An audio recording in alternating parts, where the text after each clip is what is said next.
Okay. I'm at a place called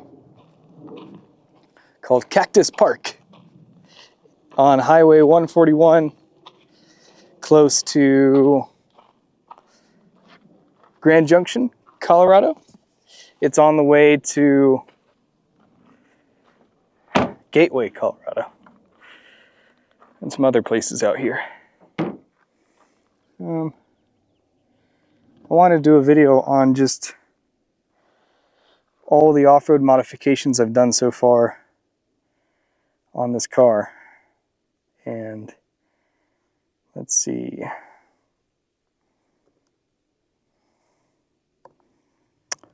Pulling it up here. All the files. Okay. All right.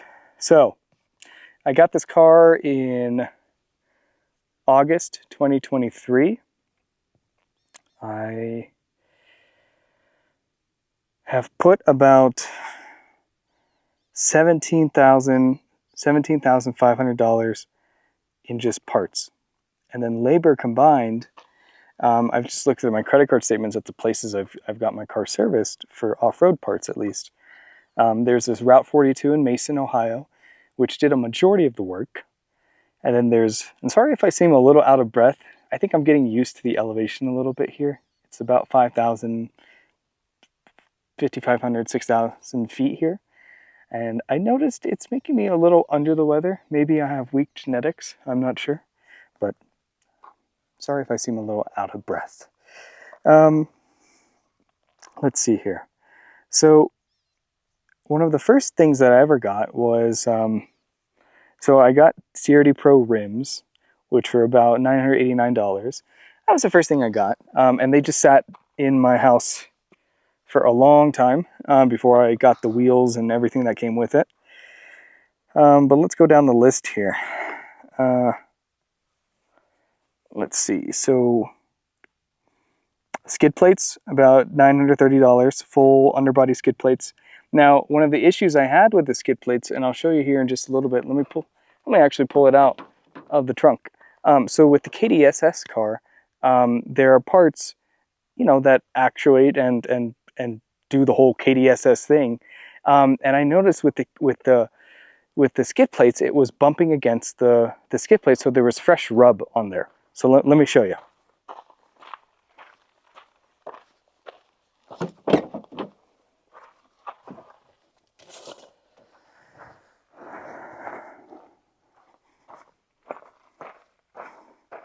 So this was part of the underbody skid, and this part here was rubbing with the KDSS part.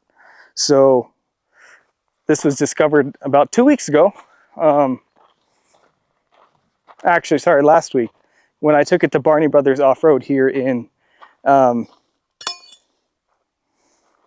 Grand Junction, Colorado. So honestly, it was something that I didn't know, but it contributed to some of the squeaking. So it contributed to some of the squeaking that I noticed, and I thought that was coming from the suspension, but no, it was coming from, and you could see the rub on there. So we cut that out, and I'll try to show you underbody of the car. So the skid plates were great, but I didn't know it was damaging it from within. Who would have thought? The front seat jackers, I'll show you here in a little bit, but they just raise the car a little bit, they raise the seat a little bit, and it gives, if you're a little bit of a taller driver, for me, it gives me a little bit more comfort because you don't have thigh extender, so I find it a little bit more comforting on longer drives. I got a Garmin dash cam that was about $130. I didn't put that on here. Let me see.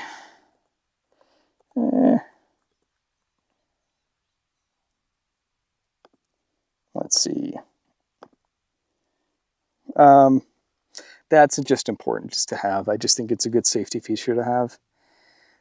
This bumper, this NITOP bumper, about $1,500. And then I have these little rail attachments that I still got to add at some point. The TRD Pro rims, like I said, those were the first things I got, but I didn't have any use for them until I got the tires and the lift. The suspension, that was the most expensive part, $4,800. The Accutane suspension, which I got inspired from Westcott Designs. So that's why I had gone to Phoenix recently to go to Westcott Designs to get their kind of final blessing on it and get an alignment and just get it all checked out. The goose gear rear skid plate. Oh, I did not get that. That was something I did not get just because that's to remove the rear seats, and I did not think that I wanted to get that. Let's see, rock sliders. RSG rock sliders, about $1,300. That's expensive, but I really like the angled ones, and I love the RSG rock sliders. And the Route 42 shop in Mason, Ohio, they integrated the nice puddle lights and made LED lights, and they made it look really, really nice. It was really awesome what they did with that. BF Good Rich KO2 tires. These are 10-ply raised white lettering tires, $1,300. You know, surprisingly, I was off-roading Smoky Mountain Road in Utah, 80 miles, no problem. But back on I-15 in Utah, I got a nail on one of my tires. So it kind of happens like that sometimes where you don't expect it, but sometimes in the most public of places, that's where you get a nail in your tire. But when you're just off-roading, nothing happens. So it's kind of, you really take it by chance sometimes. And I don't have a spare tire set up. I just can't afford that right now. But can I really afford to be stranded alone? I don't know. Well, I did wing it. I am taking some risks, but like I said, I'm not married, I don't have kids, so I can do a few more things risky, I guess.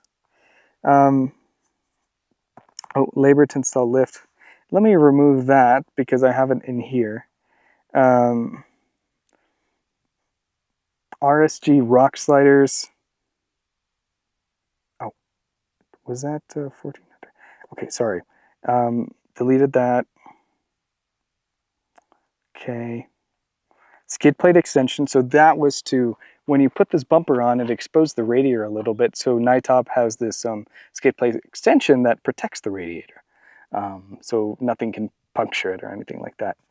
I got these KDSS billet clamps and this KDSS bushing brackets to help with the actuation of the KDSS a little bit better. And the billet clamp, I got 2 pairs, so 4 total rings, and they drill into the sway bar and they keep it centered. They keep your sway bar centered. So sorry, I going down the list, I saw some things that you know, I added here by mistake. But as far as the labor goes, yeah, Route 42 Auto Works did most of the work. They did the lift, but I had gone to Westcott Designs for them to do an alignment and to actually check the lift. And then Westcott Designs noticed that one of the bushings had come off, so that's where I got the Dr. KDSS parts.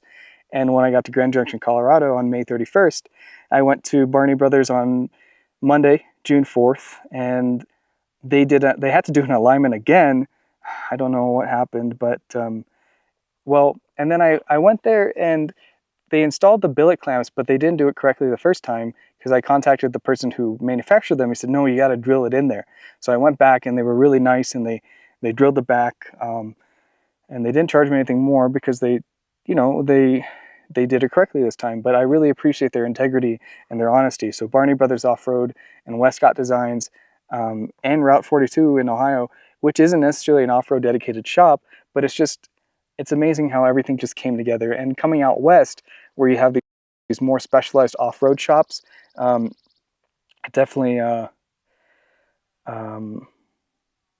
it all came together. And now I feel like everything combined total is about $18,097 or 97 cents. And it's been a long, I can't believe it, within 9 months of owning this car, I've spent 18 grand on a car. Maybe I could have saved that money for a down payment for a house or something like that. I don't really care though at the moment. I'm 28. I just, you know, I just don't really care at the moment. This makes me happy. Okay, so let's take a look at the modifications from the beginning. So we have the full skid plates from Talon. I'll get under the car here in just a second. But the front seat jackers, you can barely see them, but they're right here. So they raise the seats just a tiny bit. And they give it a little bit of an angle. Makes it a little bit more comfortable. Oh, I forgot to put the GMRS radio. That's over there too, but that's not too expensive, so we can forget about that. Dash cam, very important for your just safety and insurance. Let me just show you the GMRS radio real quick. So I'll set it to channel 16, and I have a handheld one here. So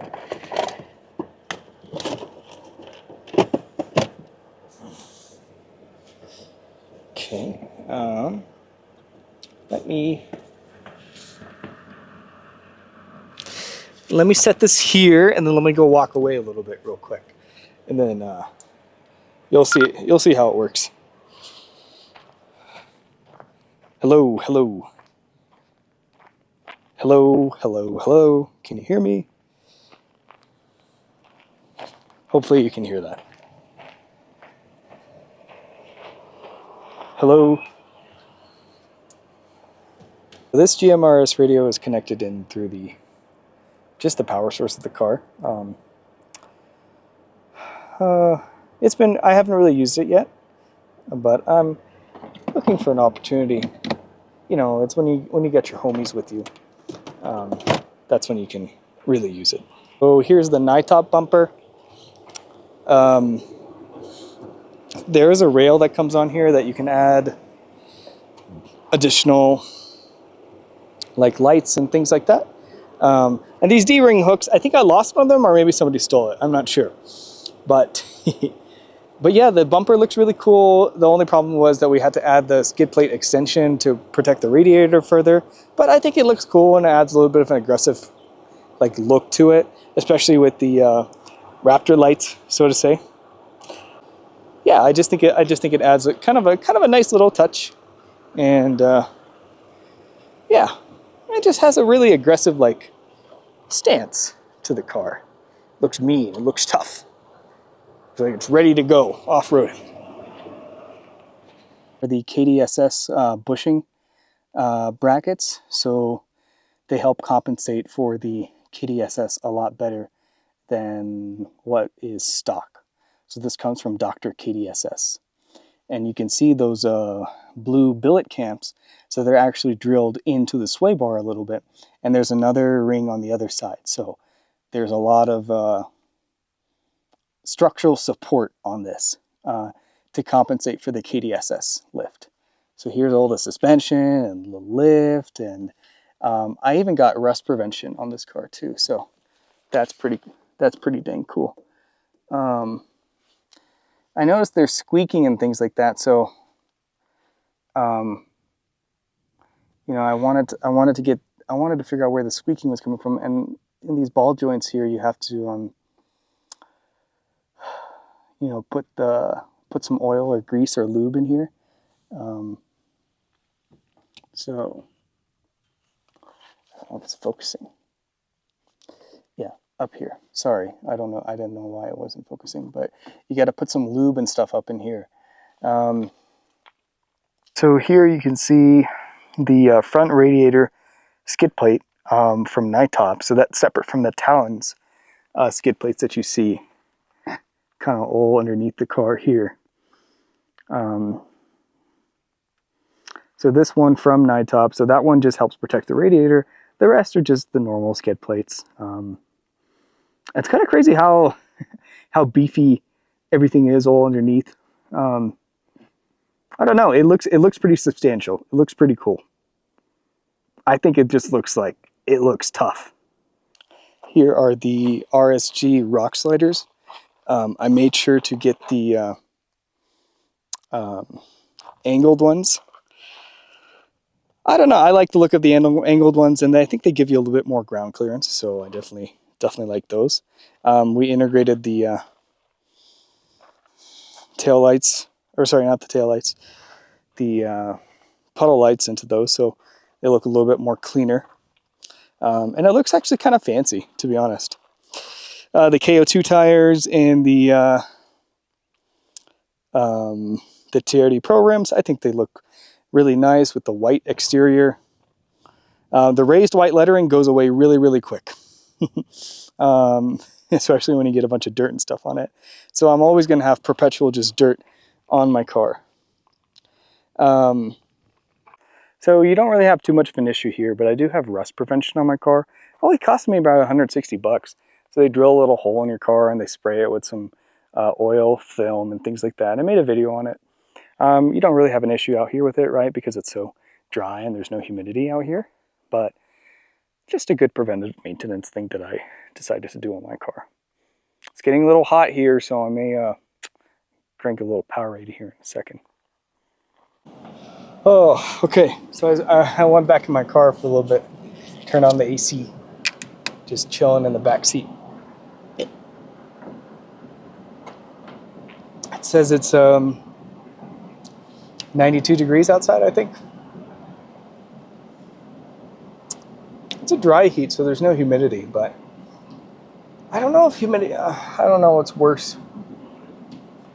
Because sometimes humidity is better for my skin because just being brown out here, you get ashy real quick. So, but I will say the GX460 compared to the Toyota 4Runner TRD Pro that I had, all I ever did to that car was add rock sliders, a Westcott lift, which was honestly just spacers, so it wasn't really like a lift. It was just spacers, and that made all the difference in the car for me. I didn't really have to do anything crazy to it. I beat the hell out of that car. So right out of the box, the TRD Pro 4Runner is such an easy solution. And even just the TRD off-road or whatever, if you want something that's off-road ready to go, by all means get that. But if you're willing to spend the money on a GX460, to get it to where I did it, you're gonna have to spend maybe close to 20 grand in labor. If you do all the labor yourself, you'll probably save a lot of money, but I don't have that expertise. I learned a few things on the way, but I'm not an expert. So all the parts and everything I wanted to add on this car, I think maybe for the 4Runner it was only about 5 grand total in parts and things like that. Here everything is just to get it to how I want it to be like the 4Runner and even better. I had to put a lot of money into this car. And looking back at the figures, it's like, wow, that is a lot of money. I can't believe I spent that much money on the car. So if you're stuck between a TRD Pro 4Runner and a GX460, I will say just take a look at what you want to do. If you have the budget and if you want to build a car out, I think the GX460 is an awesome platform because it's got the V8, it's got the 6-speed, it's just as capable as the 4Runner. Probably even more capable with some of the more torque you have on this car. It does a lot better in higher elevation. It doesn't struggle as much when you put a bunch of parts on it. And I still have 3 rows of seats. So I could take a whole compadre of friends here. Whereas the 4Runner, if you do put 20 grand of parts in that car, imagine the wheel horsepower you're gonna get. It's 270 brake horsepower. But with all that weight and everything like that, you're probably making 200 wheel horsepower. Or less. Especially if you put big tires on that. I can't even imagine what wheel horsepower I'm putting on this compared to what it was stock, but you're probably not making that much wheel horsepower on this car, on my GX. It's the torque that comes in handy because, I don't know. I just think that if you're looking between the two, I think the TRD Pro is great if you just want something right out of the box. You don't want to spend a lot of money on off-road maintenance and parts and things like that. You can just throw a few rock sliders and things on there and you're good to go, honestly. And the stock Fox shocks that come on the TRD Pro, they're awesome. They served me really well for 40,000 miles, no problem.